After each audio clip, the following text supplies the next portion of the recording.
Mashabiki wa Simba wameanza kuuliza maswali na kuonyesha wasiwasi juu ya hatua ya kuahirishwa kwa tarehe ya mechi yao kubwa ya watani wa jadi dhidi ya Young Africans. Mechi hiyo awali ilikuwa ipigwe tarehe 15 Juni, lakini sasa imepangwa kufanyika tarehe 25 Juni 2025 bila maelezo rasmi kutoka kwa klabu yao wala bodi ya ligi. Mashabiki hao wanahoji sababu za mabadiliko haya na pia wanaeleza kushangazwa na baadhi ya viongozi wanaohusishwa na upangaji wa ratiba kujiondoa au kujiuzuru ghafla, hali inayoongeza sintofahamu.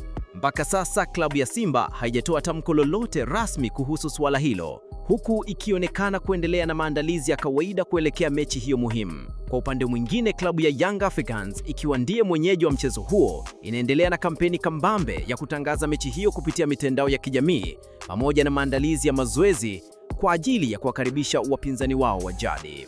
Kwa mujibu wa vyanzo vya ndani vya bodi ya ligi kuu Tanzania bara, mabadiliko ya tarehe yamechangiwa na sababu za kiufundi na kiusalama kutokana na ratiba ya kimataifa ya FIFA na maandalizi ya uwanja wa Mkapa unaotarajiwa kutumika kwa mechi hiyo.